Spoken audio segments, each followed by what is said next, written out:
Hello friends, मैं विकास zenith academy में आपका स्वागत करता हूं। समझता हूं कि सभी लोगों ने सब्सक्राइब कर लिया होगा, लाइक भी मेरी वीडियो कर दी होगी और शेयर भी कर दिया होगा। आशा करता हूं कि अधिक से अधिक आप लोग मेरी वीडियो को शेयर करें, सब्सक्राइब करें, लाइक करें और बेल आइकन दबाएं, जिससे कि आपको मेरी वीडियो जैसे ही अपलोड हो आपके पास इन्फॉर्मेशन पहुँचे। आवश्यकता के आधार पर और एनटीपीसी का एग्ज़ाम जो चल रहा है उसके आधार पर मैं आपको आज भूगोल की श्रृंखला प्रारंभ करेंगे। तो पहला चैप्टर करेंगे भारत का परिचय, जिससे हर एग्ज़ाम में सर्वाधिक प्रश्न पूछे जाते हैं। ये हमारे लिए इम्पोर्टेंट भी है और प्रयोगात्मक परीक्षाओं की दृष्टिकोण से सर्वाधिक महत्वपूर्ण भी है। टाइम वेस्ट ना करते हुए हम इस चैप्टर को स्टार्ट करते हैं। आपको हर रोज़ मेरी वीडियो अब मिलती रहेंगी और आपको अब इंतज़ार करने की ज़रूरत नहीं पड़ेगी और मैंने स्टार्ट कर दी है वीडियो। आइए चलिए स्टार्ट करते हैं भारत का परिचय। तो इसमें पहला प्रश्न हम देखते हैं कि भारत का परिचय प्रश्न आते कहाँ से हैं, यानी कि जो प्रश्न पूछे जाते हैं सर्वाधिक वो पूछे कहाँ से जाते हैं। तो पहला प्रश्न जो पूछा जाता है कि भारत के परिचय से, वो इस तरीके से पूछा जाता है कि भारत की जो भौगोलिक स्थिति है ग्लोब पर वो क्या है। तो आइए पहले वो समझ लेते हैं कि ये कोई ग्लोब है, ये हमारा ग्लोब है जिस पर 3 काल्पनिक रेखाएं खींची गई हैं। जैसे आप देख रहे हैं कि एक ग्लोब है, ग्लोब पर 3 काल्पनिक रेखाएं हैं और ग्लोब का उत्तरी भाग हमारा उत्तरी ध्रुव, दक्षिणी भाग तथा दक्षिणी ध्रुव, जिसे हम उत्तरी गोलार्ध और दक्षिणी गोलार्ध भी कहते हैं। ग्लोब के जो मध्य में जो रेखा खींची गई है वो हमारी विषुवत रेखा तथा भूमध्य रेखा कहा जाता है। अगर हम इनकी डेफिनेशन की बात करें तो ग्लोब को 2 समान भागों में व्यक्त करने वाली रेखा को हम विषुवत रेखा या भूमध्य रेखा कहते हैं। क्या कहते हैं? ग्लोब को 2 समान भागों में विभक्त करने वाली रेखा को हम भूमध्य रेखा या विषुवत रेखा कहते हैं। ठीक है, दूसरा चलते हैं कि उत्तरी गोलार्ध को 2 असमान भागों में व्यक्त करने वाली रेखा को कर्क रेखा कहते हैं। उत्तरी गोलार्ध को 2 असमान भागों में विभक्त करने वाली रेखा को कर्क रेखा कहते हैं। नेक्स्ट पॉइंट कि दक्षिणी गोलार्ध को 2 असमान भागों में व्यक्त करने वाली रेखा को हम मकर रेखा कहते हैं। दक्षिणी गोलार्ध को 2 असमान भागों में विभक्त करने वाली रेखा को क्या कहते हैं? हम असमान कहते हैं। मेरा वीडियो बनाने का तात्पर्य यह है कि जो लोग मेरी क्लास नहीं ले पा रहे हैं या मैं क्लास नहीं दे पा रहा हूँ कासगंज में, तो आप लोग मेरी क्लास ऑनलाइन ले सकते हैं। बनाने का बस यही औचित्य है कि स्टूडेंट्स लगातार डिमांड कर रहे थे कि सर आप अपनी वीडियो बनाइए, ऑनलाइन पढ़ाइए, क्योंकि ट्रेन अभी चल नहीं रही है कोरोना काल के कारण।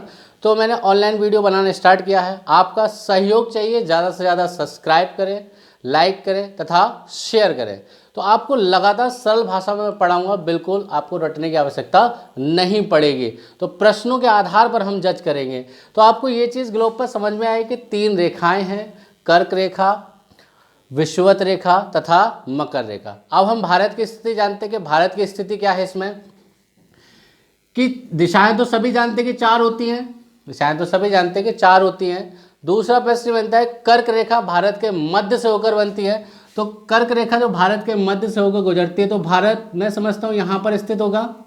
सभी जानते हैं कि कर्क मध्य से होकर गुजर रही है तो मध्य ही होगी। ठीक है, आगे चलते हैं कि भारत में यानी कि भौगोलिक स्थिति के आधार पर भारत की स्थिति क्या है। अगर हम देखें तो किस गोलार्ध में स्थित है, अगर भारत देखें तो किस गोलार्ध में स्थित है, तो हमारा उत्तरी गोलार्ध में स्थित है। प्रश्न यदि पूछता है कि निम्नलिखित में से कि भारत किस गोलार्ध में अवस्थित है, तो भारत किस गोलार्ध में अवस्थित है? उत्तरी गोलार्ध में अवस्थित है। दूसरा प्रश्न ये पूछता है दिशा के आधार पर कि भारत की स्थिति क्या है, यानी ग्लोब पर भारत की स्थिति क्या है। तो दिशा के आधार पर यदि हम प्रश्न लगाते हैं तो उत्तर क्या होता है? उत्तर पूर्व दिशा, यानी कि क्या होता है? उत्तर पूर्व दिशा। ठीक है, तो 2 प्रश्न यहाँ से हमारे क्लियर होते हैं कि भारत की भौगोलिक स्थिति क्या है, उत्तरी गोलार्ध में अवस्थित है। दूसरा दिशा के आधार पर देखेंगे तो उत्तर पूर्व दिशा में अवस्थित है। इतना क्लियर हुआ। अब पहले हम भारत के बाहरी आवरण को समझेंगे, फिर भारत के अंदर चलेंगे। ठीक है, तो पहला प्रश्न ये बनता है कि भारत को स्थलीय सीमा से, किससे, स्थलीय सीमा से स्पर्श करने वाले देशों की संख्या कितनी है? 7। ठीक है, यानी भारत को स्थलीय सीमा से स्पर्श करने वाले देशों की संख्या कितनी है? 7। यदि किसी को किसी स्टूडेंट को मेरी वीडियो अगर तेज़ लगे या समझ में नहीं आए या मैं तेज़ पढ़ा रहा हूँ तो वो कमेंट बॉक्स में बोल सकता है कि सर आप थोड़ा धीरे पढ़ाइए या समझ में नहीं आ रहा है। मैं आपको चाहता हूँ कि आपका एग्ज़ाम निकले और मेरे द्वारा पढ़ाए हुए जितने भी प्रश्न हैं वो अधिक से अधिक एग्जामों में आए। ठीक है, तो स्थलीय सीमा से स्पर्श करने वाले देशों की संख्या कितनी है? 7। इसको हम फिल करते हैं। पहला है पाकिस्तान, अफगानिस्तान, चीन, नेपाल, भूटान, म्यांमार तथा बांग्लादेश। कितने देश? स्थलीय सीमा से स्पर्श करने वाले देशों की संख्या कितनी है? 7। दूसरा प्रश्न यहीं से बनता है कि स्थलीय तथा जलीय, स्थलीय प्लस जलीय सीमा से स्पर्श करने वाले देशों की संख्या कितनी है? 3। स्पर्श यानी कि स्थलीय तथा जलीय सीमा से स्पर्श करने वाले देशों की संख्या कितनी है? 3 है। पाकिस्तान, म्यांमार तथा बांग्लादेश। कौन कौन सी हैं? पाकिस्तान, म्यांमार तथा बांग्लादेश। यह भारत को स्थलीय तथा जलीय दोनों सीमा रेखाओं से क्या करते हैं? स्पर्श करते हैं। तीसरा प्रश्न बनता है केवल जलीय सीमा से स्पर्श करने वाले देश कितने हैं? तो जलीय सीमा से स्पर्श करने वाले देशों की संख्या कितनी है? 2 है। कौन कौन से हैं? श्रीलंका तथा मालदीव। कितने देश हैं? 2 देश हैं। केवल जलीय सीमा से स्पर्श करने वाले देशों की संख्या कितनी है? मालदीव तथा श्रीलंका। फिर दोबारा सुनेंगे, मालदीव तथा श्रीलंका। ठीक है, हमारे 3 प्रश्न यहाँ से क्लियर होते हैं। भारत को स्थलीय सीमा से स्पर्श करने वाले देशों की संख्या 7 है तथा स्थलीय तथा जलीय सीमा से स्पर्श करने वाले 3, केवल जलीय सीमा से स्पर्श करने वाले देशों की संख्या 2 है। जब ये देश स्पर्श कर रहे हैं तो हम इनके तो नेक्स्ट क्वेश्चन है तो उस पर करते हैं इसकी लंबाई कितनी है? कितनी है लंबाई? कितनी है? हम यहाँ से हम प्रारंभ करेंगे ये वाली सीमा रेखा, ये सब जो सीमा रेखा है तो इसकी जो कुल लंबाई है वह कितनी है? 15,200 किलोमीटर। कितनी है? 15,200 किलोमीटर। यानी 7 देश जो स्पर्श करते हैं उसकी कुल लंबाई कितनी है? 15,200 किलोमीटर। भारत के भूगोल में या भूगोल के प्रश्नों में एग्जाम में जो प्रश्न पूछे जाते हैं, एक सहूलियत वाली बात यह बहुत अच्छी होती है, प्रथम पूछा जाता है या अंतिम पूछा जाता है। ठीक है, यानी कि पहला पूछा जाएगा या अंतिम पूछा जाएगा। तो इसमें हम देखते हैं कि सर्वाधिक जो जलीय स्थलीय सीमा है वह किसकी स्पर्श करती है? तो बांग्लादेश की करती है, 4096.5 किलोमीटर। कितनी करती है? 4096.5 किलोमीटर। तथा सबसे कम स्पर्श करने वाला देश कौन सा है? अफगानिस्तान। सबसे कम स्पर्श करने वाला, स्थलीय सीमा से स्पर्श करने वाला देश कौन सा है? अफगानिस्तान। कितना करता है? 106 किलोमीटर। कितना करता है? 106 किलोमीटर।